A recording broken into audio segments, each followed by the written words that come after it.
part of my weekend also involved, I don't know why I went along, but Amber was looking for, we're going to an Indian wedding in a couple of weeks, right? Mm-hmm. And I've given up wearing Indian clothes. I did it as, to be respectful to Amber's parents when we first got married. Well, you guys are just breaking all the rules now. I know, right? You're like, okay, no more outfits. No, we can have ham. Yeah, I'm going to eat ham at the Indian wedding. Oh, no, don't do that. No, I can't do that. No, I can't do that.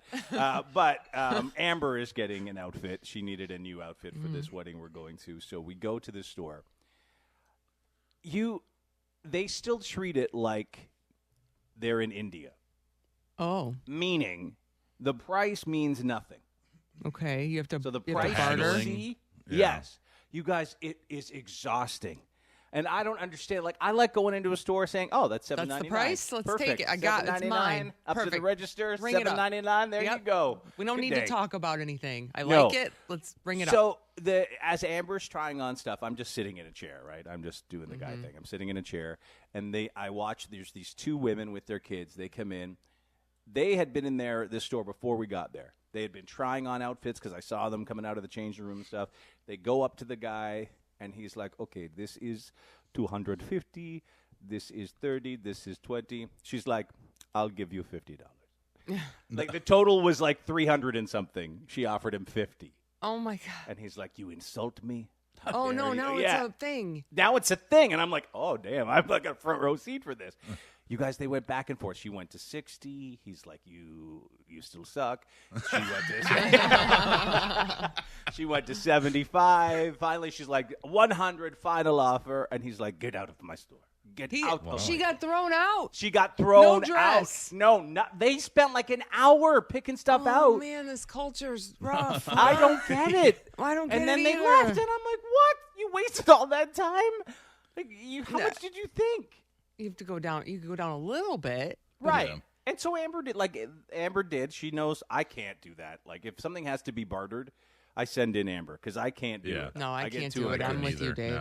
Nope. So I send in Amber. But anyway, she did it, and she got them down to a reasonable price for both of them. It was a nice transaction in the way she went, but. I've never seen Dave in any of his outfits. Because I will never let those photos leave. I've heard all the stories, like you having to pump gas and the shoes, right? Wasn't there? Yeah, I had the curly shoes on, everything. Which I would. I thought you would have gotten gas before you got. No, beforehand. With the shoes. No, I know. The whole thing was a disaster. It would be the greatest day of my life if I saw somebody in curly shoes at the gas station. Like there would be like 3 weeks where that's all I'd talk about. And everybody would be like, tell me about their day. I'd be like, that's great. But 2 weeks ago, I saw at a gas station a man in curly Aladdin shoes. Size 14 at that. Giant curly Aladdin shoes. I would love to hear it every time.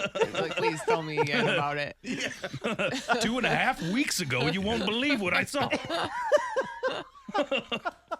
It's so funny that you didn't pre-plan and get gas before you got dressed. It was a whole thing, you guys. I wasn't even supposed to be driving, and then at the last and how minute, can you drive in curly? I didn't even think about that either. Yeah, I'm surprised. Like, cops would be like, you can't drive in curly shoes. What are you? That's not street legal. Curly shoes. What would be great is if you went to jail for that, and then at the end you had to get your curly shoes back. Like you had to sign the papers for your curly shoes. My curly shoes, please. Oh man, that was great. Oh, God, yeah. No, that was a night for sure. Yeah. Me and my Indian, because the jackets are so long they come down to your knees, right? So it almost looks like a long dress, but you're wearing pants underneath. And then my curly shoes. Yeah, it just doesn't go with your style. Amber's parents had those custom made for me in India, right? Wow. Like they don't sell size 14 curly shoes. So they had to so do they an like order. A cobbler, like an Indian cobbler. They had to call someone and say, "Can you cobble some 14s for us?" He was like, "Make shoes for a giant? Okay." There is a giant that needs the curly shoes. I will cobble them for you immediately. Toss in a couple of magic beans for free. He told stories of it to the others. Yeah, definitely. I got an order for giant shoes from America. Apparently the people over there are gigantic. Yeah. I made shoes for Shaquille O'Neal. No, I'm sure he did. I'm sure he's never seen size 14 before. Probably it's never. definitely not something they stocked. Yeah, it probably They took had him to a while custom to make them. Yeah. I just found them, actually. I'll have to see if I'll bring them in one day. I'll never wear them, Oh, please but at bring least them I'll in. let you see them. Oh, They were the most uncomfortable things I've ever curly worn. shoes sound uncomfortable. If I saw this cobbler, I'd give him hell because these were not Nikes by any means. They were not good. I had like the worst middle of my foot blister because they Ow. came to a point, Oh, right? yeah, yeah, like yeah. in the middle of my yeah, foot. that's not good. Oh. How long did you have to wear those for? Like 16 hours? Well, remember, this was the wedding we went to that on the invitation it said 7. Yeah, no, it started at midnight or something. Yeah, we got there at 7. The people didn't even start setting up the hall until 9. Oh, We sat for 2 hours, then we left to go to Wendy's. I had to go through the drive-thru in my whole garb. And that's when I got gas. And then we went back to the hall, and finally I think around 11:30 things got going. wow. That was a weird day for the people at Wendy's, too. They're like, Yeah. a genie just came in, I think. Let's talk about that story.